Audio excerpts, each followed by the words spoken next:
دقيقة ميكا سياكنو دقيقة لما سياكنو دقيقة لما كيسة تقافي كم كيتو مرادو ergasani dhage fatta osoo balatin jechuudha. Okay, facaalaan immoo gaaffii qabu garuu barachuuti barbaadeeti. Barumsuma keessa immoo wanta gaaffii ta'uu jiraate illee gaafachuu danda'a. Ammatti immoo garuu gaaffii adda deemaan qabu garuu moora irra caalaa barachuudha kan hin barbaadu jechuudha. Okay. Ayyee bismillah. Wannaani islaamummaa irraa wanni sitti himnu islaamummaa jechuuni ayyee daqiiqa qabla masadi daa kenniti sirriitti si ibsa. Muutii naa qabadhuuti sirriitti si ibsa. Tolee.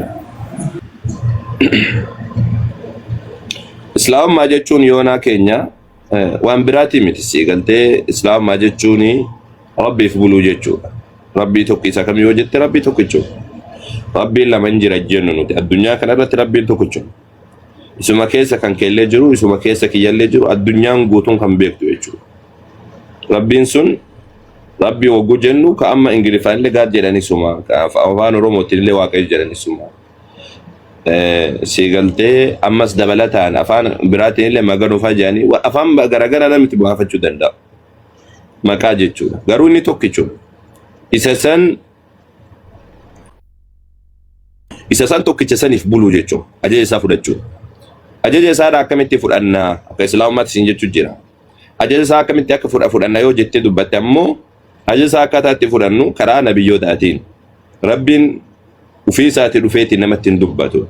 Nabiyyoota erga Rabbiin subhaanahu wa ta'ala jechuun inni qulqullaadha. Ammas dabalataan ol ta'aadha. Wanni isaa oliidha jirtu laal inni nabiyyoota erga. Ergamoota gara biyya lafaa kanatti malaayikaa irraa ergamoota erga sani dubbiin isaadha namoota filatamoo ta'anitti dhufee akka Abrahaam, Ishaaq, Yaaqoob, Yoosef, Musee, Daawit, Salamoon ergisanii Nabi Allah Isa yookaan Yesuus keessin jettaniin Nabi Muhammad itti hagatu muramutti namoonni kunniin guutuun isaaniitu iyyuu alladhiina yuballighuuna risaalaatillah warra ergaa Rabbii dhageessanii jechuudha. Ergaa Rabbii ummatatti geessan nabiyyoota maqaa dhaaman jiru ka maqaan dhaamne jira hedduutu jira. Nabiyyoota gosa garagaraa keessa Rabbiin ummata hunda keessaa nabiyyoota ergesanii ammoo ummata kanaani nabiyyoota namoota kanaan Rabbiin waa'ee kiyya barsiisaa jedhaan. Jarri sun ammoo hin barsiisan.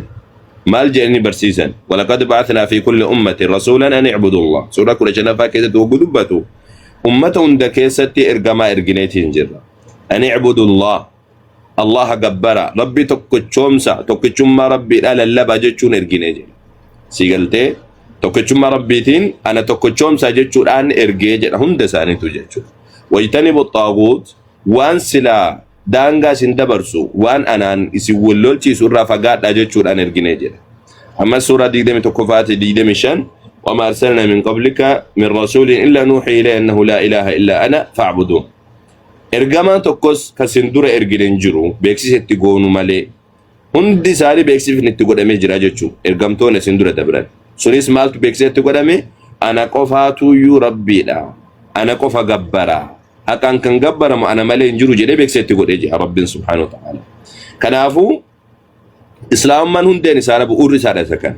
Rabbiif tole jechuudha. Tokkichummaa Rabbiidha amantee Rabbiif tole jechuudha. Rabbi fogguu tole jettu akka fedha kan keetu sun taane akka karaa nabiyyoota irraa dhufetti. Akka karaa nabiyyoota irraa qaxxeedee dhufetti. Wagguu nabiyyoota irraa dhufu ammoo waan namni biraa sitti hime miti. Fakkeenyaaf amma islaamummaa keessatti Nabi Muhammad alayhi salatu wasalam waa wayii barsiisaa wagguu jennu Nabi Muhammad marra qaxxita Nabi Muhammad irraa qajeela nu bira gahuu dhaqa. Yoo Nabi Muhammad irraa nu bira hin geenye namni Nabi Muhammad as dhalate wayiidha yoo dubbii wayiidha nu bira geesse hin fudhataman qabaatu nu biratti. Fakkeenyaaf Yesuus Kiristoos irraa Yesuus Kiristoos nabiyyi dhugaatiin jennaan. Nabiyyi dhugaatii garuu kitaaba inni nu bira geesse jiraachuu qabaa jenna. Kitaaba isarra qaxxitaa nu bira gahe ka barattoonni barreessan ka ebalu barreesse ta'uu hin qabuudha. Eewa asii galtee ka ebalu barreesse jedhamuu hin qabu. Nabiyyi irraa qaxxitaa nu bira gahuu qaba. Qajeelaan nu bira gahuu qabaa jennee akkasitti amannaa jechuudha. Yoo nabiyyi tokko irra qajeelee nu bira gahe ni fudhanna kamiyyuu jechuudha. Laakiin nabiyyi tokko irraa yoo qajeelee nu bira hin geenye namni isaan booda achi boodaan dhufe wayiidha yoo waa barreesse yoo waan nutti hime akkasiidha san ni qoranna. Waan dhugaa ta'e fudhannee waan dhugaa hin taane immoo ni deebifna jechuudha. Akkuma nama kaanitti ilaalamu waan ta'eef jecha kun akkasiidha. Garuu islaamummaa keessatti wagguu Rabbiif tole jedhe jettu akka islaamummaatti akka Nabi Muhammad alayhi salatu wasallam barsiisanitti bakka lamatti qoodnee ilaaluu dandeenya. Tokko waan itti amanuu qabdu. Wanni itti amanuu qabdu wantoota jahatu jira. Bu'uurri isaa jechuudha dirqama kan ta'e. Yoo wantoonni jahan kun itti amaname muslima jedhamuu hin danda'u namni tokko. Wantoota hojjetamutu illee jira. Sun ammoo shani bu'uurri isiidha jechuudha. Wantoonni itti amanamuu qabu bu'uurri isiidha jaha. Bu'uurri isiidha jaha. Wanti itti amanamuu qabu sun tokko Allah itti amanuudha. Rabbiin tokko jettee itti amanuudha. Lammaffaadha tibbeessoo galchaa jechuun jirtanii tibbeessoon yoo jiraate seensaan yaa jamaa yoo seenuu fedha qabaate. Yoo inni hin ergatin ammoo hin cinkinaani tole hin cinkinaani nama hin cinkina haa dhageeffatu namni taa'e. Yoo ofiisaatti seenuu barbaade na seensaa jedhamu seensaani yookaan nama hin cinkina addaduma namni dhufuun baluun seensaan jedhina nama cinka akkasii. Nullee cinkitan isallee cinkitan. Ayyee tole garana deebina yoona. Tokkoffaadha Rabbiin tokko jettee itti amanuudha. Rabbiin tokko cha'u jettee wagguutti amantu Rabbiin nama miti uumama kamiyyuu miti jettee itti amanuudha. Uumama miti maqaa isaa uf danda'u qaba hima uf danda'u qaba. Sigaltee fakkeenyaaf amma Rabbiin waa hunda beekaa yoo an jedhe namni illee waa beeka garuu beekumsi Rabbii akka beekumsa namaatti miti. Rabbiin waa hunda danda'a. Dandeettiin isaatiif dandeettiin nama tokkoodha miti. Dandeettiin uumama kamiyyuu tokkoodha miti. Rabbiin tokkicha erga jenne tokkichummaa isaatiin ilma illee hin qabu, intala illee hin qabu, haadha manaa illee hin qabu, abbaa illee hin qabu, haadha illee hin qabu. Tokkicha khalaas. Inni nama hin ta'u. Namni isa hin ta'u. Inni wama hunda danda'a. Abbaa barbaadeef ni araarama, abbaa barbaadeef ni qixaata akka cubbuu isaatitti jechuudha. Wanni isa gaafatu dalagaa isaa keessa wanni isa gaafatu tokko illee hin jiru. Akkana godhi akkas godhi wanni isaan jedhamu hin jiru jechuudha. Kun Rabbitti amanuu jedhama tokkoffaa. Lammaffaadha ammoo malaayikaadha. Malaayikaan itti amanu wagguu jennu waaqessuu jechuudha miti. Waaqessuu jechuu sun taane malaayikaan akka jiran ni amanna. Gabrieliin faati, Miikaa'el faati, dabalataan Israafil faa jenna. Israafiliin isin maqaa isaadhaan beektanii macaafa keessatti maqaan isaaniidha kan dubbatame isin biratti Gabrielii fi Miikaa'el qofa. Nu biratti garuu muslimtoota biratti Nabiyyi Muhammad alayhi salaatu wasalaam malaayikaa gara 10dha maqaadhaaniitiin jiran. Gabriel, Jibriil jennaani, Miikaa'el jenna, Israafil jenna, dabalataan Nakiiri, Munkar jenna akka hojii isaaniitti jechuudha. Kan maqaan dubbatamin illee hedduu jiran. Hunda isaaniitu beekaa ergamoota Rabbii warra samii keessa jiran jennetti amanna jechuudha. Kun kan biraadha ammoo malaayikaadha erga jenneeti sadaffaadha ammoo ergamoota Rabbiidha warra dachii irratti jiranitti amanuudha. Fakkeenyaaf amma ergamoota Rabbii wagguu jennu Aadam irraa jalqabi nabiyyiidha. Nuux irraa jalqabi ergamaadha. Achirraa Ibrahaam, Ishaaq, Yaaqoob, Yoosef, dabalataan Muusaa, Ciisaa, dabalataan ammas ammoo Daawud, Suleymaan kun hundi isaanii nabiyyoota. Ergamoota warra Rabbiin maqaa isaanii dubbateef hin dubbatamin illee hundi isaaniitu itti amanna. Maqaa isaanii beekuun dirqama miti itti amanuudhaaf. Itti amanuu jechuun Rabbiin asiin dura nabiyyoota akka ergee jiru, ergamoota akka ergee jiru amanuu qofa malee isaan hordofuudhaa miti. Hordofuu kan hordofnu Nabi Muhammad alayhi salaatu wasalaam amanuuf hordofuu waan garagara. Amanuun waan sun ni jira jettee fudhachuudha. Hordofuu jechuun ammoo barumsa isaadha hordofuudha. Amantii irratti dabalata jechuudha. Amantii irratti dabalata. Nabiyyoonni isin duraanii jiran jechuun isaan hordofna jechuudha miti ammatti. Nabiyyi hordofamuu qabu nabiyyi xumuraatii jennaan. Yeroo hundumattuu nabiyyi xumuraatti hordofama. Fakkeenyaaf amma nam tokko zamana Musee keessa Museen Abrahaamii as waan dhufeef jecha zamana Musee keessa Abrahaamii hordofoo yoo jedhee irraan fudhatama. Musee hordofuu qaba nabiyyi yeroo san jiru. Erga Yesuus Kiristoos dhufe ani Musee hordofa malee Yesuusitti amanu yoo jedhe sirriidhaa miti. Yesuusin hordofuu qaba namni sun. Sigaltee Nabi Muhammad erga dhufanii ammoo ani lakki Nabi Muhammadin fudhadhu Yesuusin hordofa yookaan Musee hordofa yoo jedhe sirriidhaa miti. Nabi Muhammadin alayhi salaam fudhachuu barbaachisa. Nabiyyi xumurarra dhufe yeroo hundumaa'u nabiyyi boodarra dhufe nabiyyi san fudhachuu barbaachisaa jechuudha. Maaliif jennaan Rabbiin wagguu nabiyyi tokko ergu karaan sun karaarraa kaatee waan jiruuf jecha. Karaan sun karaarraa ka'ee waan jiruuf karaan jallatee waan jiruuf jecha Rabbiin nabiyyoota erga. Nabiyyoota kanan sirreessaa jedheetiin erga. Karaan ummata kanaadha waan jallatee jiruuf jecha Nabi Muhammadin alayhi salaatu wasalaam ergee jechuudha. Akkuma hadiisa Muslim keessa jiru hadiisa 2865 irra jiru jechuudha. kun kara waan nabiyyootatti wal qabate sadafaan afrafaan ammoo kitaaban itti amanuudha kitaaban rabbiin asin dura akka buuseetiin jiru tooraat isa jedhamu akka muuseef kennee jiru injiila kan jedhamu nabiyalla Isa alayhi salaam yookaan Yesuus kan isin jettanii bakka kennee jiru zabuur daawudiif akka yookaan daawitiif akka kennee jiru suhufi ibraahimiif akka kenneetiin jiru kitaaban nabiyyootaaf kenname ka maqaa beekunuuf ka maqaan beekne hundaa'utti amannaa qur'aan ammoo nabi Muhammadiif alayhi salaam rabbiin kenne kitaaban asin dura jiru qur'aanan ala kan jiru hunda isaatu ni jiran jenneetti aman hordofnaa miti laallee dubbifnee irraa barannaa miti sababni isaadha kitaaban sunniin amma isaati kanatti waan hin jirreef kitaabni nabiyyii biraa qaxxitaa silaa qajeela ta'eeti nu bira ga'e hin jiru kitaabni nabiyyii biraa qajeelatti nu bira ga'e hin jiru kitaabni qajeelatti nabiyyii biraa nu bira ga'e kitaaba qur'aana qofa kitaaban kun waan tooraataa ta'u injiilaa ta'u nabiyyii biraa kanutti dhufeedhaa miti nabiyyoota as kan barreeffame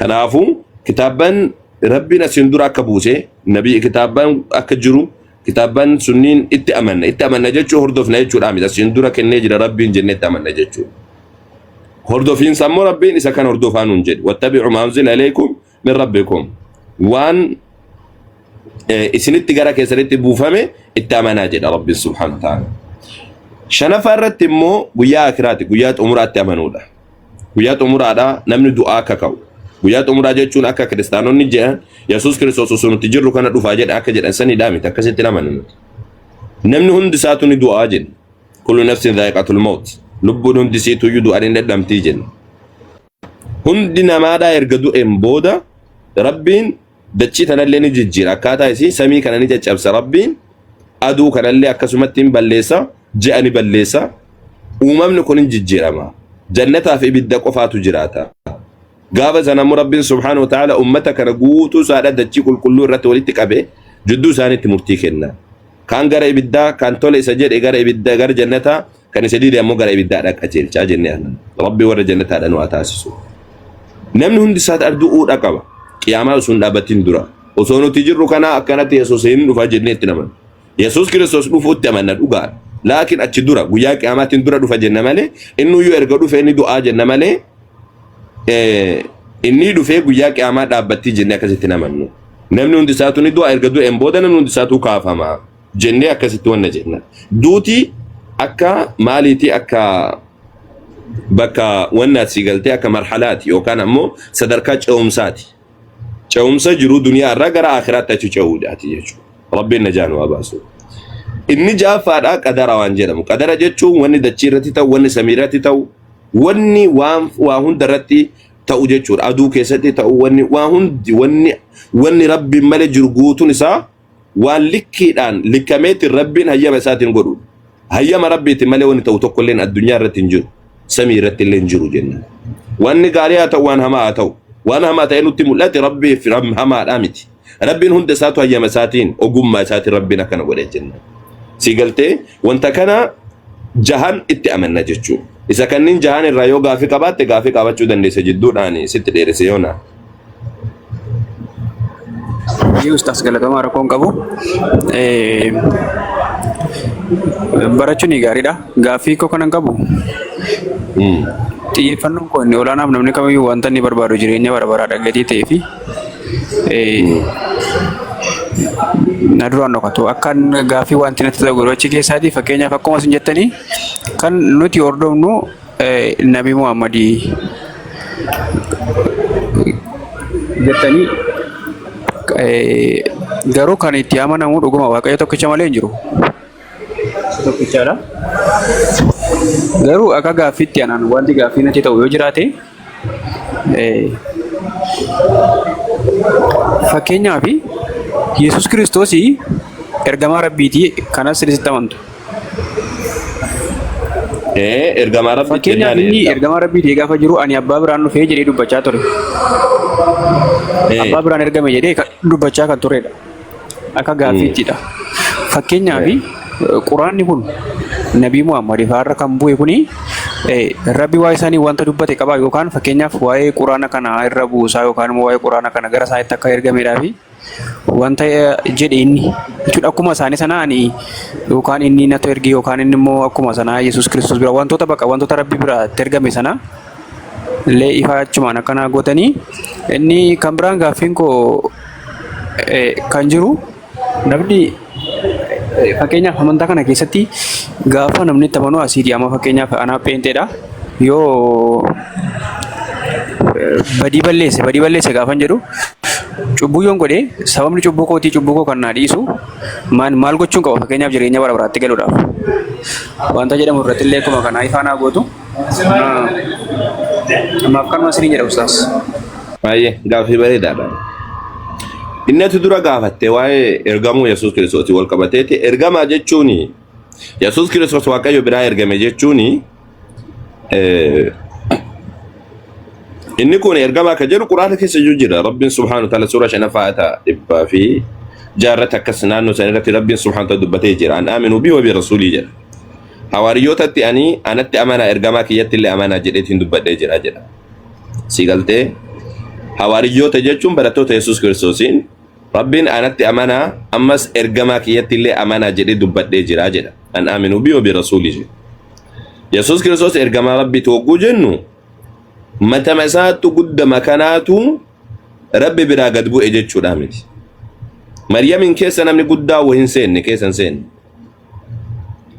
Maryamin keessa kan seene hafuura yookaan ruuhiidha. Ruuhiin sun eessa biraa ergamte? Rabbi biraa ergamte. Ruuhiin sun Rabbi biraa ergamte. Ruuhiin nama hundaatu kan kellee kiyyalleen hundi isaatu Rabbuma biraa dhufa yaa yoona. Isa kana yoo laaluu barbaadde macaafuma keessatti yoo laalte fakkeenyaaf Qorontos 1:11 lakkoofsa 12 irratti naannoo san irratti maal jedha? Hundumti isaaniitu jedha. Dhiiraa fi intalli illeen hundumtuu Waaqayyo biraa dhufanii jedha. Waaqayyo biraa dhufan jechuun maal jechuudha? Takka Waaqayyo biraa dhufan jechuun namni hundi isaatu Waaqayyo biraa dhufe jechuun takka wannaadha ajaja isaatiin dhalatan uumamanii jechuudha. Takka ammoo ruuhiidha yookaan hafuura. Akka nuti muslimtoonni itti amanutti ruuhiin nama hundaatu gubbaadhaa dhufti jennaan. Ruuhiin nama hundaa jechuudha yookaan hafuurri ati ittiin jiraattu kun lubbuun ati ittiin jiraattu kun gubbaadhaa dhufti. Rabbiin gubbaadhaa gad erga.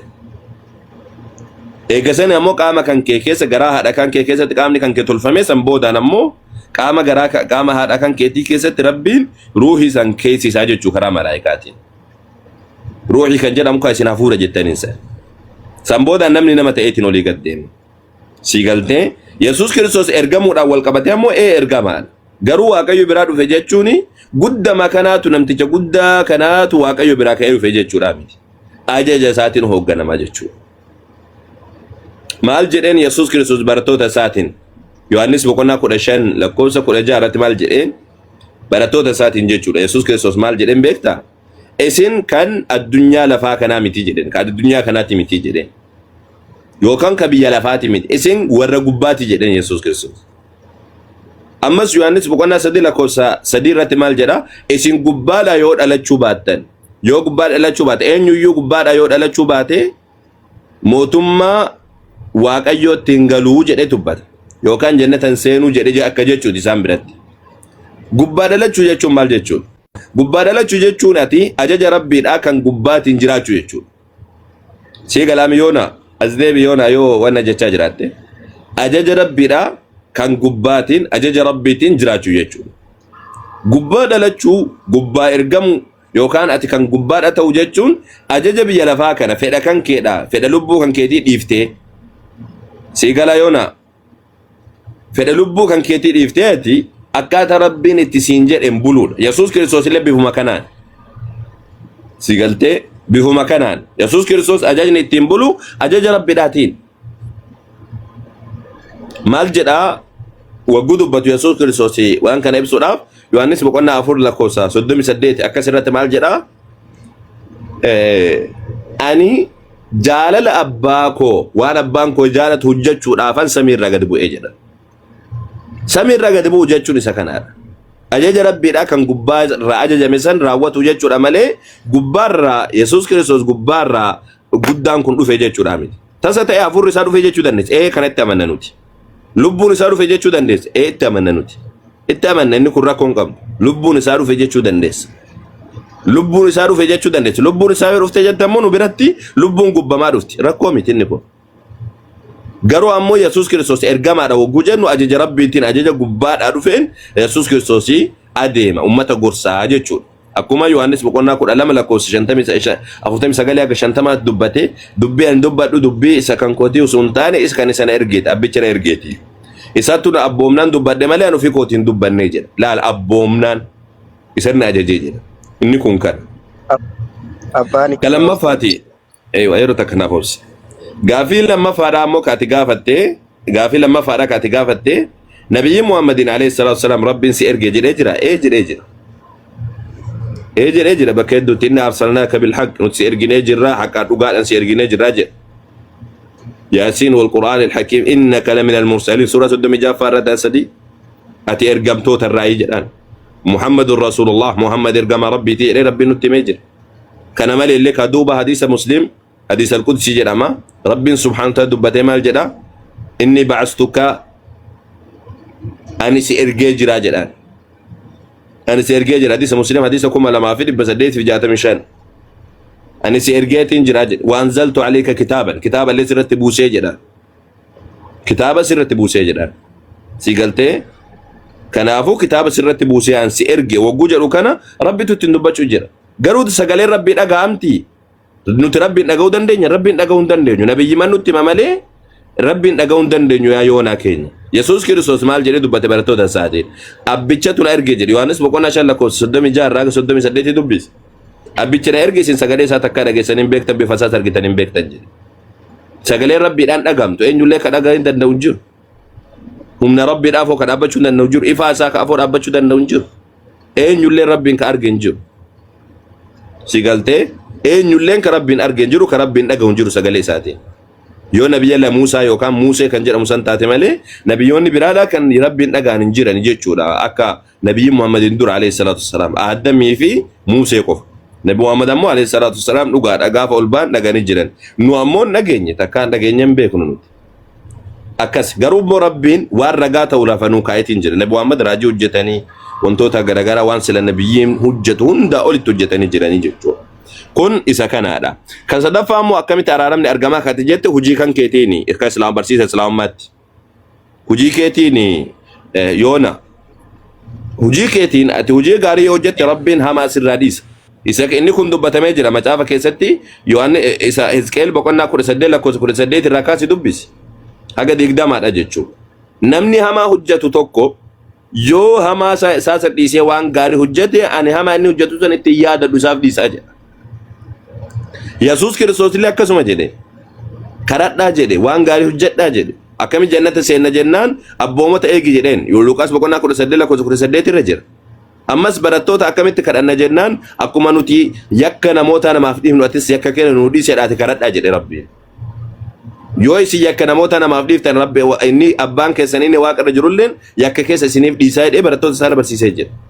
Ajaja Rabbiidhaa raawwachuudhaan waan gaarii hojjechuudhaan yoo qajeeltee karaa Rabbii irra deemtee tokkichummaa isaa qabaattee abboomota eegdee hojjette ajaja Rabbii yoo raawwattee jette Rabbiin subhaanahu wa ta'ala cubbuu kan keedha sii dhiisaa jechuudha. Akkasitti qabadhu tolee. Yaa ustaas ulfaadha. Yaada gaariidha. Achirratti maaliifan kaasuu barbaade fakkeenyaaf namni nuti kam waa'ee Nabii Muhammad gaafa kaasanii wantoota baay'ee kaasu. Namni tokko immoo akkuma jabina qabu hanqina qaba. Namni immoo namuma. Garuu Waaqayyo hundaa gochuu kan danda'u namana. Jechuun yeroo jedhu Waaqayyo nama barbaade dhuguma yoo barbaade najjeesaa yoo barbaade fayyisaa wanta isa tolu godha. Nabi Muhammad nama kamiyyuu ta'e jechuudha. Waaqayyo wanta jaallatuu fi wanta fedha isaa ta'u karaa isaa raawwateera taanaan wanti godhamu hin jiru. Inni kun waanuma jirudha. Fakkeenyaaf macaafa Saamu'eel isa duraa keessatti jechuudha Baabileerraa Daawiti mooticha garuu nama baay'ee yeroo sana nama hamaa ture. Garuu Waaqayyo immoo sanuma keessaa Daawitiin baay'ee jaallata. Nama akka garaa koo Baqaan jechuun nama baay'ee jaalladha Waaqayyo. Kana jechuun utoola akka yaada namaa yoo ta'e namni sun nama hojii Waaqayyootiin tolle nama hojjetudha. Garuu immoo Waaqayyo jaallatennaa wanti godhamu hin jiru. Maaliifan siniin jechuu barbaade yaadota yeroo baay'ee qabu ni beektu sinis sanarraa yeroo ka'u nama sodaachisa wantoonni tokko tokko gaafa jiru dhuguma nama sodaachisuu danda'a baruunis gaariidha waan sana beekuunis immoo fudhatamummaa qabaata dee yaada akkan ofii koo yaaduttis maaliifi wanti nuyi itti adeemnu yookaan wanti gara nuyi itti adeemnu gara jireenyaati gadi ta'ee fi waa'ee waan sanaa baruun baay'ee barbaachisaadha. Tootaalii yaadii sinaa kaaftan gaariidha jedheen fudhadha. Dhugaattillee wanta baruun irra jiraatu immoo barachaa man deema. So namni tokko fakkeenyaa fi waa'ee hojii namni dhuguma wanta namni Gooftaa Yesuus Kiristoos yoo dhuguma na jaallattu yoo ta'e abboomota koo eegduu jedhin namni fakkeenyaa fi yoo ama fakkeenyaaf ani ka'ee rabbi tokko cimmaa isaa fudhadhee namni dogoggoruu dhala namaati waan ta'eef yoon balleesse gatii balleessaa koo sanaa fi kan fudhatu jechuun bakka bu'ee kan fudhatee kan yaadu yookaan kan itti amanee bakka cubbuun koo narra hin jiru jedhee kan yaadee waa'ee jireenyaa yaaduu danda'u illee yoo jiraate ifannaa gochuu dandeessuun jedha dabalataan. Okay, gaariidha. Kan duraa irratti waan ati dubbatte irratti Nabi Muhammad wal qabatee alayhi salaatu wasalaam waan nama shakkisiisu dhugaadha. Ati islaamummaa keessa waan hin jirreef yookaan ammoo waan sirriitti hin qoratiniif sitti ulfaata dhugaadha. Fakkeenyaaf wagguu kiristaanonni haasawan Nabi Muhammad alayhi salaatu wasalaam daa'ima xiqqoo waggaa 9 fuudhee jedhan walitti dabalameedha. Kun kijibuma wanna namoonni jibba islaamummaa qaban irratti haasawani malee akkasiidha miti. Barsiifni akkasiidha islaamummaa keessa hin jiru. Daa'ima xiqqoo fuudhuun Nabi Muhammad miti anarraa hin ayyamamu anaaf mataa kiyyaaf hin ayyamamu. Daa'ima heeruu mangahin takka ta abbaa warraa wajjin ciisuun gahin intala beektee dhiira wajjin ciisuun gahin takka nan muslimaadha Nabi Muhammad miti ani mataa kiyyaaf hin ayyamamu ana mataa kiyyaaf jechuudha. Sigalte maaliif jennaan akkaataa Nabi Muhammad alayhi salaatu wassalaam takka seera rabbiidha rabbiin seera wiidhaa baasee seera san takka cabsan hin beekan. Takka cabsan hin beekan. Hatta osoo islaamummaan nufi yookaan eenyu kan astaghfirullah osoo ergamummaan isaaniidha rabbiin ittiin himin durayyuu Nabi Muhammad nama amaadhaan turre hawaasa isaanii keessatti qoradhume seenaa isaaniidha. Hawaasa mee googilii magaafadhume anayyuu amanuu dhabde Muhammad hawaasa isaa keessatti ummata isaa biratti nama akkamiiti osoo ergamin dura ergamummaa isaadha osoo nama himatin dura mee akkam nama akkamiiti jedhiti akkasi gaafadhume. Sigaltee googiliin ummata isaatu si hima. Sorsii qabu wajjin bakka irraa fudhate wajjin tokko tokko isaatiin si hima jechuudha. Nabi Muhammad haala gaarummaan malee takka haala hammeenyaatiin gosti isaanii takka ittiin himtee hin beektu nam tokko himee ittiin hin beektu. Nama nagaati nama gaarummaadha himamaatiin ture jechuudha. Ergamanii as wanni guddaan kiristaanonni olii godhuuf amma daa'ima fuudhee jiran. Laakiin ammoo inni kun barsiifni akkasiidhaan jiru. Barsiisa akkasiidha islaamummaa keessatti hin jiru tasuma taate wannaani daa'ima fuudhee kan jedhan kuni waan sammuu namoota keessa dhufe malee akkasiidhaa miti. Intalli isaan daa'ima jedhaniin isiin mataan isiidhaa wagguu dubbattu isheen mataan isii fakkeenya Aishaa isi Nabi Muhammad alayhi salaatu wassalaam isiin Nabi Muhammad fuudhan sun wagguu dubbattu zamana isii keessatti namni waggaa 9 akka heerumaa ture dubbatti. Isa Nabi Muhammad hin qofaa miti bar ummanni guutuun isaadha akkasumatti fuudhaa ture. Aadaadha. Aadaa yeroo sanitti ummanni ittiin fuudhu. Nabi Muhammad alayhi salatu wassalam jalqabaaf intala waggaa 15 isaan caaltu fuudhanii turan. Ergasan illee ammoo intala durbaadha Aisha ta jedhamtu isii qofa fuudhaniyyuu durba isii qofa fuudhaniyyuu isii sana ammoo waggaa 9tti fuudhan dhugaadha. Gaasan geettee jirti geettee jirti. Isiin mataan isiidhaa wagguu dubbattu intala waggaa 9tti ni geessi jettee dubbatti. Waan zamana san keessaati. Waan zamana san keessaati. Okay. Sammaleeyyuu ammoo hojjaa isiidhaa wagguu dubbattu ani hojjaan kiyya Nabi Muhammadii wal qixaa jetti. Sigaltee Nabi Muhammad dhaabatanii ani ka'ee dhaabbadhee areeda kiyyaa ceekuu Nabi Muhammad irra kaa'eetiin achi laaleetiin laalaa ture jetti. Sigalaami yoonaa wannan jedhu kun Nabi Muhammad alayhi salaatu wassalaam dhaabbataniiti anilleen dhaabbadhee lafee areeda kiyyaa asirratti ceekuu Nabi Muhammad irra kaa'ee gara fuuldura laalaa ture jetti. Intala guddoodha jechuudha. Intala guddoodha. Dhugaadha ijoollummaa qabdi laakiin daa'imummaa hin qabdu. Akkama kiristaanonni jedhan daa'imummaa hin qabdu. Intala geesse. Takka Nabi Muhammadin alayhi salaatu wassalaam waan kana namni himatee jiran hin jiru. Zaman isaanii keessa warri Nabi Muhammadin morman warri seenaa barreessu warri Nabi Muhammadin mormu tokko isaadha takka dubbatee hin beeku. Takka dubbatee hin beeku jaarraa asaanuu kana kunoo kiristaanonni waan godhan dabanii islaamummaan warra dhihaa kana weeraree jennaani maqaa balleessiidhaaf isa kana fidan malee takka warri seenaa barreessu warri duraanii Nabi Muhammad waggaa 9tti intala wayiidhaa fuudhee sirriin dalagne namni tokko ka dubbateen jiru. Maaliif hin dubbatin? Yahudoonni bira jiran Nabi Muhammadin wal lolanii jiran. Kiristaanonni Nabi Muhammadin wajjin alayhi salaatu wassalaam wal falmanii jiran. Munaafiqtoonni Arabaadhaa warri Arabarraa waaqa tolfamaa waaqessan Nabi Muhammadin wajji wal falmaa turan. Nabi Muhammadin wajji wal lolaa turan. tokkoon isaanii gabbaanii Nabi Muhammad sirrii nu jenneen jedhe. Sababni isaa maaliin? Yeroo sanitti intalli waggaa sagalitti waan heerumaa turteef. Waggaa sagalii waan heerumaa turteef. Waggaa 10tti waggaa sagalitti intalli waan geessuuf. Akkanumatti yoo teessee ilaalteeti mee akkanumatti taa'iti ilaalati. Si galtee akkanumatti yoo teessee ilaalteetiin jette loojikii man akkanumatti yoo teessee ilaalte intalli akaakayyuun kiyya arra kana fakkeenyaaf nuti intala waggaa 20 waggaa 20 itti fuudhu jirraa jennu. Akaakayyuun keenya immoo akkanatti hin fuudhu. Abaabayyuun keenya akkanatti hin fuudhu. Abaabayyuun keenya akka akaakayyuutti hin fuudhu. Abaabileen keenya warri duraadha akka abaabayyoota keenya warra duubaatti akka qitan fuudhu. Umriin dubartiidha, umriin dhiiraa ol deemaa namni qaamni isaa haphataa deemu jira, haqqannasaa deemu jira. Qaamni namaadha kuni haphataa deemu jira. Akaakayyuun kan keetiif ati tokkodhaa miti yaa yoona. Arra kana intala waggaa 20tti fuudha. Akaakayyuu kan keetiif fidaniitiin osoo waggaa 20tti intala fuudhi jedhanii lakkin fuudhu jedha. Intala jaarte fuudhaa jedha. Durba waggaa meeqaadha fuudhaa jedha. Sirriidhaa miti. Sigaltee kanaafuu akkasitti hubadhu sigaltee zamanni kun zamana waggaa 1400 dura zamana yeroo sanitti osoo namni qeeqee jiraate dhugaadha Nabi Muhammad qeeqamanii jiranii namni yeroo san jiru hin qeeqne arra kana as dhaabadheetiin waan jaarraa meeqaan duraadha lafaa ka'ee tumaan sirriin hojjenne jechuu danda'a hin danda'u warra yeroo saniitu murteessuu qaba malee seenaa keessatti nam tokko Nabi Muhammad hin qeeqne sababni isaa maaliin fakkeenyaaf Yahudaa yoo fudhatte Huyay ibn Akhtab kan jedhamu mucayyoo isaa waggaa 10 itti heerumse Safiyaa ta jedhamtu. Abi Taalib faa akkasi fuudhan.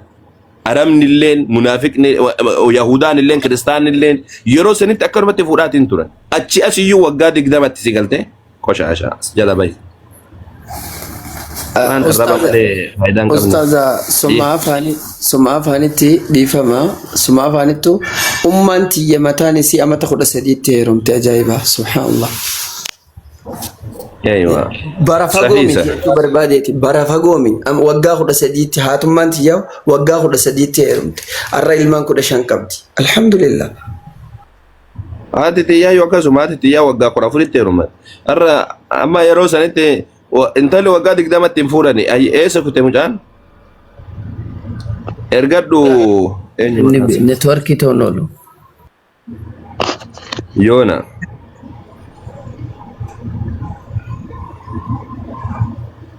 Maalummaa uummanni akkana waan arrabsu kunani waan akkana kana jibbaa mataan qabdan isaa isin ijoollee warra arraba jala oolu as jala dhufina as jala dhuftanii waan arrabsina bakka biraatti arrabsa tole ayyee tole mulee nuti jalaa qabbuuna ustaaza kiristaan hin bu'ina maal dakhala guutanii jirani nuti illee as gubbaa guunne laa hin jiru maaltu jira saa tokko na seenani asirra wal seenanii maal godhu okay yoo ergatanii seensisaanii Ustaz yeroo barbaadan naan buus. Tole inshallah yeroo barbaaden buusaate jallisaatiin ta'a yalla yeroo an dubbadhaa jedhe dubbadhaa yoo bu'aa jedhe ammoo achi boodaanin buutanii yalla bismillah itti buufi mulee okay yetti Ana nawwaamina Ustaz. Jedal kan guutan lama bulan nawwaamina. Mashallah. Maal jette mulee Ni dhaga'amaami? ni dhaga'ama ati kiristaana iyyuu hayyee Tokkoffaa akka ergamoota biraa Yesuus abbaa ni qabaayee ka jedhu. maal jette Yesuus ergamoota biraa yookaan qabaayee kan eeywa gaafi bareedduudha Yesuus Kiristoos akka ergamoota biraadha abbaa ni qabaayee kan jedhudha lammaffaa immoo isa eeywa Nabii Muhammad jalqaba amantiin isaa maal ture maal ta'u amantiin isaa Islaama ture moo ka biraati sadaffaa osoo Nabii Muhammad amantiin Islaamummaa kun jira moo hin jiru sanuman qaba ammaaf ustaz hayyee tamam tole gaariidha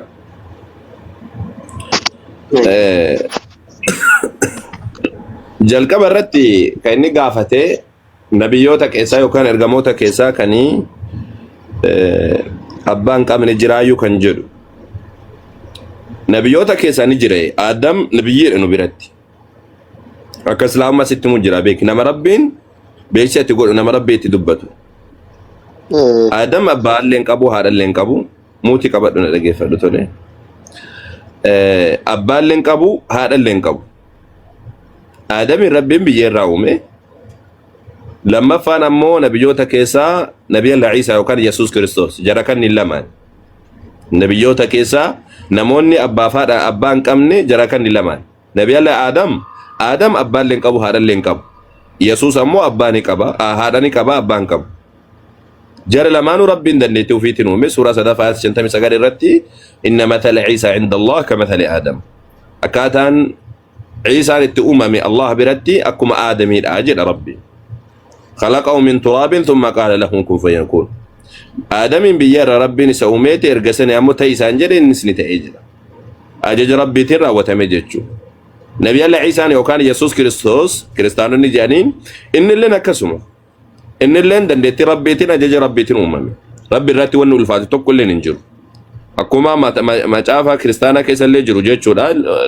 ماتوس مقرنا سجلا كوسجل راتي maal jedhe dubbata waaqayyo dhakaa kanarraayuu Abrahaamiif ilmaan baasuu ni danda'a jedhe dubbata waaqayyo dhakaa kanarraayuu Abrahaamiif ilmaan baasuu ni danda'a jedhetiin dubbata rabbi foori danda'amu hin jiru rabbiin akka barbaade nama uumuu danda'a waliigalatti uumamaa ta'uudha malee akkaataa uumamaa keessatti ammoo rabbiin subhaanahu wa ta'ala akka inni uumamaa ta'e nuuf himeetiin jira jechuudha kun kana maffaadha ammoo Nabi Muhammad alayhi salatu wassalam amantii isaaniidha maal ture kan jedhu duraan jalqaba lakini Nabi Muhammad alayhi salatu wassalam amantii kiristaanallee hordofne yahudaallee hordofne amantii kamiyyuu hordofne hambaan waa'ee Abrahaam faa barsiisanii waa'ee akkasumallee Ismaa'il faa barsiisanii araba keessatti hafeetiin jira araboonni Abrahaam faati akka waaqa tolfaama waaqa isiniin beekan namni araba keessa jallina seensise Amri ilma Luhayyi jedha beekamaadha seenaa isaadha Amri ilma Luhayyi jedhameeti yaamama isatu waaqa tolfama araba keessa seensise arabni achi dura ammoo karaa Abrahaam karaa Ismaa'il faa irra turan rabbiin tokkicha jedhanii isumaaf sagadaa akkasumatti jiraataa turan erga sanii waaqi tolfaman guyyaa keessatti seene Nabi Muhammad ammoo alayhi salaatu wassalaam dhalatanii gaafa jedhan Nabi Muhammad alayhi wasallam jalqabuma يا خديجة حديث سياب مسند إمام أحمد كيف سجوا إني لا أعبد الله والعزى لا تبع عزى لأني واقع سوجنا دور مجال كاب وجهتون لا تبع عزى أني واقع سوجنا أني دي النبي محمد لا تيجون لا تعزى جتون واقع الفما يرسى واقع فما تنجروا وأما كان ربي رتل آمي مالي نبي محمد عليه الصلاة والسلام هنياتا مال رافود أتنيت أبراهام كرا كان رنتور وانجروا رافود أتنيت كرا أبراهام فات كرا إسماعيل فات أرمنون دسالتوني بيكان بيكاتو مان نفيد دجراني واقع الفما جل ديم مالي أبراهام فات أكا واقع الفما إنو جا أكا واقع الفما جلن ديم أكا إسماعيل فات واقع الفما جلن ديم نيم بيكان كرا أبراهام سن هم باني سوان جروفي كرا أبراهام سن فائر رغورات انتور النبي محمد عليه الصلاة والسلام جيتشو سيقالتي كرا نش كرا ساني رغوراني جيتشو سنكانا نبي محمد كرا ما أبراهام فائر توراني سيقالتي ربين توك جيراني تومان أقدن ده نقوم بيكان ربي سنف سجدات انتورا سدفر أمو إسلام ما نبي محمد اندورا جراجد جرا نبي محمد أمور نبيوت هاتي ملئ جلكا بنبيوت هاتي ميج نبي محمد أمور نبيوت هاتي ملئ جلكا بنبيوت هاتي ميج نبيوت كيسا كان أموراتي كان أفون أمورا إرجعامي سورة صدمي سدفا تفرتم الرتي أمور نبيوت إرجعامي نبيوت نشدورا جرانجتشو أبراهام مسلمة سورة سدفات جاتمي سجل الرتي سورة باتمي سديت الرتي استغفر الله وتوب جاتمي سجل الرتي مال جدا أبراهام يهودا متي كريستيان اللي متي ولكن كان حنيفا مسلما جدا مسلمة تأتين جراج أبراهام يرجع مسلمة جدا مسلم نبي محمد يندور جراج شو هناك كثير نبيون نون تساري فكنا في نوح اللي مسلمة يعقوب فات اللي مسلمة إسحاق فات اللي مسلمة أما سمود يوسف فات اللي مسلمة موسى فات اللي مسلمة يسوع متاني ساتو مسلم براتون يسوع كريستوس مسلم نبي محمد اللي مسلم أجتون ما ربي توك جافتو اللي جدو جتشو موان براتي ميت مسلم أجتون akka nuti har'a kana mudawwara uffatee deemu kana jalabiyaa uffatee deema jechuudha miti. Muslima jechuun nama rabbiif ajajamu jechuudha. Warra rabbiif ajajaman akkas.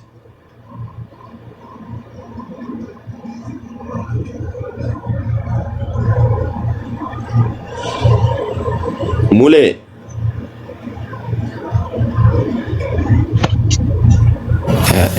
fudhate rimee fuudhe inshallah.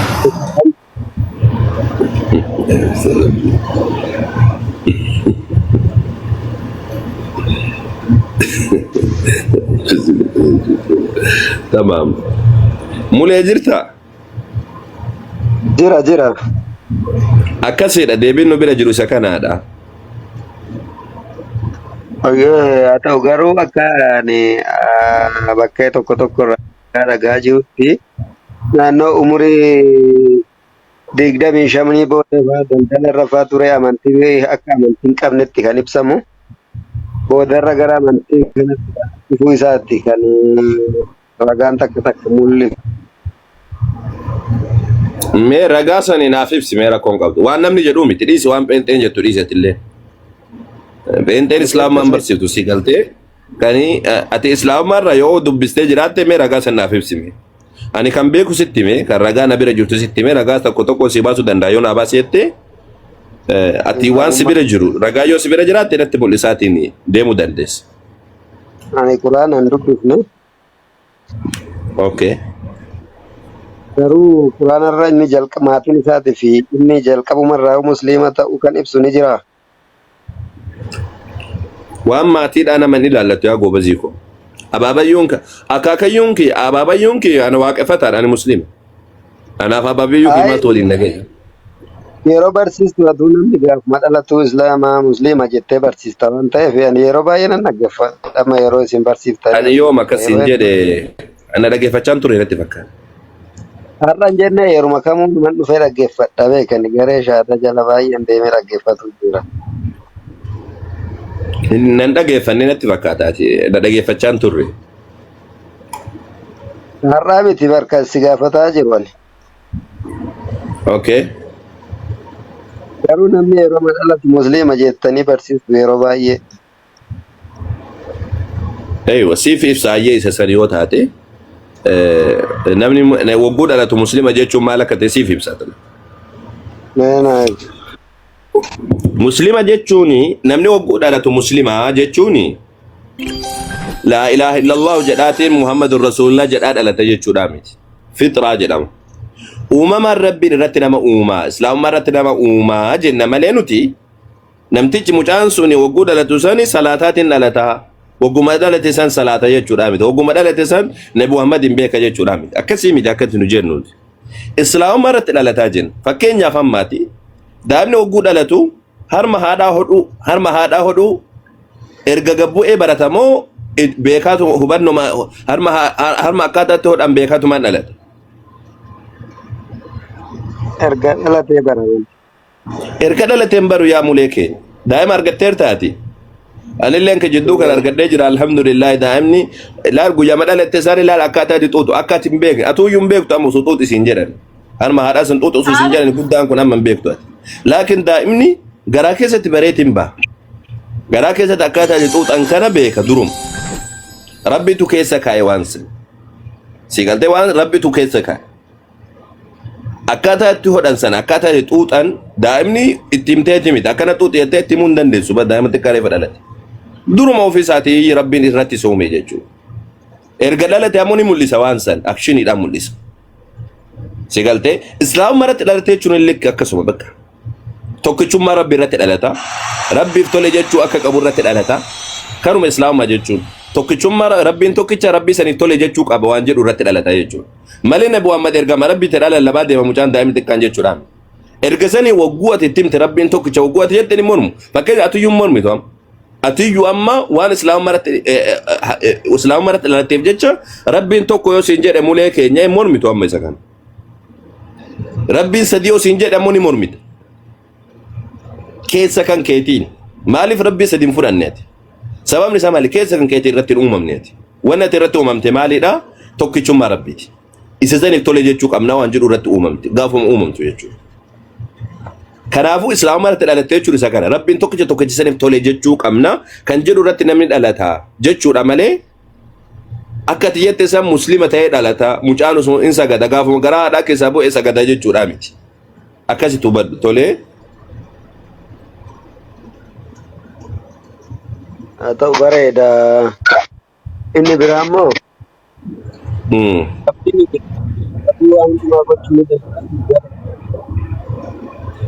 maal jette? Rabbiin kun waa hunda uume waan addunyaa kana guutuu samii waan mul'atuuf hin mul'anne hunda rabbitu uume waa hojjechuuf illee raawwachuuf illee dandeettii ni qaba. Okay. Ergamaa maaliif isa barbaachisa? Ergamaan maaliif isa barbaachisa? Gaaffii bareedduu gaafatte. Gaaffii bareedduu gaafatte safar. Ergamaan wanni barbaachiseef Rabbiin subhaanahu wa ta'ala nama hundaa waan gochuu barbaachisaa danda'ati maaliif ergamaa barbaachisee kaati jettuuf Rabbiin subhaanahu wa ta'ala humna isaatiin akka yoo nuti dubbateetiin jedhe yoo sagalee isaa dhageenye nuti jiraachuu hin dandeenyu. Yoo ofii isaatti dhufee nutti mul'ate abadan jiraachuu hin dandeenyu. Ifaan isaadha. Nabi Muhammad alayhi salaatu wassalaam maal jedhan? Ifaan isaa xiqqishuma wayiidhaa osoo addunyaa kana kan mul'atu taate addunyaan kun ni gubatti jedha. Rabbiin ifaa qaba yaa mule. Akkuma Ximaatos tokkoffaa boqonnaa lakkoofsa kudha jaarra jiru san inni ifaa humti nutti dhiyaachuu hin dandeenye keessa jiraataa jedha. Ifaan rabbiidhaan sun osoo kan nutti mul'atu taate nuti dhabama taana lafarra jiraachuu dandeenyu nuti raammoodha beeki. Nuti waan xixiqqoo wayiitii jechuu kana sirrii galuu qabu. Nuyi miti sura 7 irratti rabbiin waan kana dubbateetiin jira. Zamana Muusaa keessa Museen yookaan Muusaa kan tu jennu isin Muusaa jettaniini inni suni rabbi arini anzur ilayka jedheen yaa rabbi ufnatti garsiisime silaalaa jennaan qaala lan taraani arguun dandeessu jedhe rabbi. Walaakin anzur ila aljabali garuu gara gaarichaa mee achi ilaali jedheen yoo gaarri kuni gad dhaabbate danda'ee gad dhaabbate atin arguu dandeessaa jedhe. Tolee jedhe erga sanii falamma tajalla rabbuhu liljabal rabbiin gaaricha mul'atee jennaan ja'alahu dakkaa jedha in butute guutumatti caccabee dhumate lafarra in butute gaarichi ifaan rabbiidhaa xiqqishumatti mul'atee jennaan bututee lafarra badee jechuudha. Gaarri humna qabu akkas kan ta'e nuti ammoo wanni bunqursaan xixiqqoon kunniin ammoo rabbiin arguudhaaf hin dandeenyu takka sagalee rabbiidhaa dhageeffannee jiraachuu hin dandeenyu lama. Humni keenya waan achi hin geenyeef jecha rabbiin subhaanahu wa ta'ala dandeettii isaatiin karaa nabiyyootaadhaan nutti dubbate waan nuti beeknu jechuudha karaa nuti beeknu.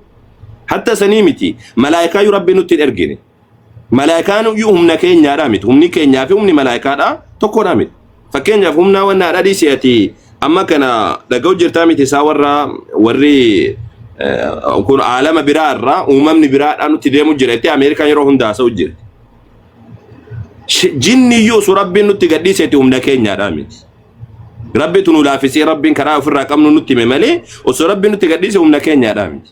Bishaan waan biraa dhiisi bishaan kana osoo nutti gadhiise bishaan kana ofirraa qabuu hin dandeenyu nuti. Bishaanuma nagaan bira jiraannu kana baharuma bira jiraannu kana osoo dhangala'eetii dhufe ofirraa qabuu hin dandeenyu. Humni keenya addunyaan guutuu osoo wal geesse bishaan bahara tokkicha ofirraa qabuu hin dandeessu. Humna keenyaadhaa miti. Rabbiin malaayikaayyuu wagguu ergu walau ja'alnaahu malakan la ja'alnaahu rajulan jedha. Osoo ergamaa malaayikaayyuu goone silaa namtichuma isaan fakkaatu goonaan malee humni isaaniin gahuu jedha. Nabi Muhammad alayhi salatu wasalam gaafa Gabrieli argan gaafa Jibriilin argan koole 600 kan qabu kan samii waan gubbatti argamu kana guutuu cufee jiru laal waan gubbadachi ol jiru kana guutuu cufeetiin kan jiru argee jedhan guddaadha jedhan Nabi Muhammad alayhi salatu wasalam. Malaayikaa gurguddaa kana bifa isaaniitiin arguu hin dandeenyu malaayikaa gurguddaa kana iyyuu. Nuti har'a kana irra leencayyuu argine roqomsinu. Osoo denaaseeriin faatii jiraatanii silaa bineensi gurguddaan osoo jiraatee iyyuu jawwee gurguddaa yoo arginu sodaannu sii galtee malaayikaa yoo arguu hin dandeenyu rabbiin arguu dhiisiiti. Kanaaf rabbiin hikmaa isaatiin ogummaa isaatiin namoota nuti beeknu namoota haasawa isaanii hubachuu nuti dandeenyu rabbiin nutti ergee ergaan kiyya kanaati jedhee mallattoo harka kaa'ee nama kana fudhadhaan nuun jedhee jechuudha. Isa kana sawaa kanaaf jecha rabbiin nabiyyoota ergaa jechuudha. Akkasi.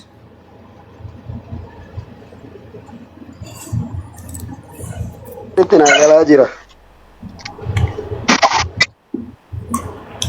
Akkasi mulee keenya. Ayyaati illee galatoomi gaafii hanqinu dhiyeessuun. suutu walitti deebinee baranne. Ustaza Khaysan إيجا إسحاق قال لي فما لنا بقولها اتفقوا بس يعني أعطي له دعوة بس أتمنى فيديوز بارك الله.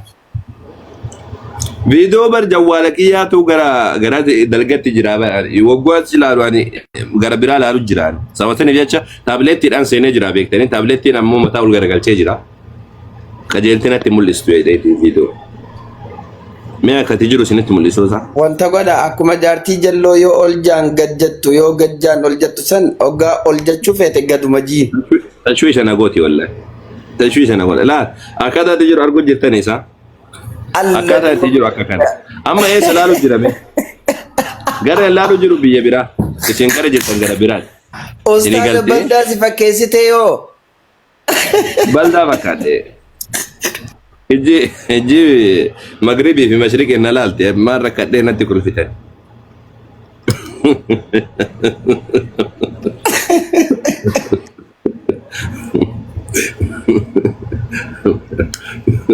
bakka laalu bakka biraati isin ammoo bakka jirtani bakka biraati sawasaniif jecha xiqqoo sidhanatiin toli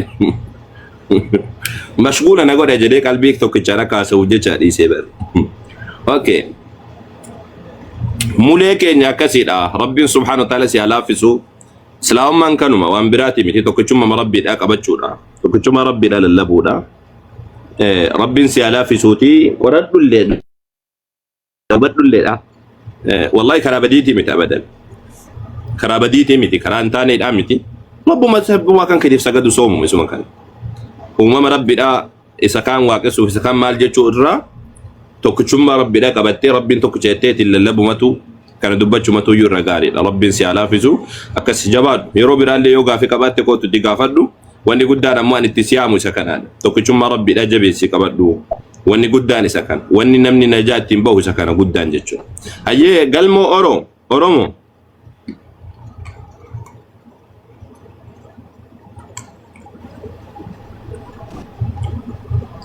galmoo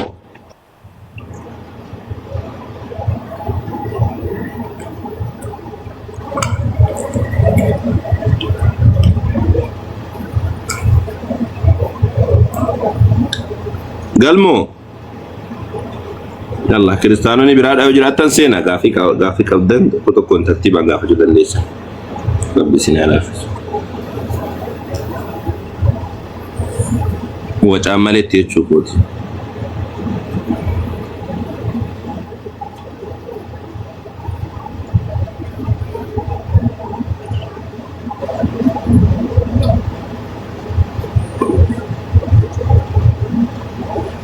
seentanii gaafachuu dandeessanii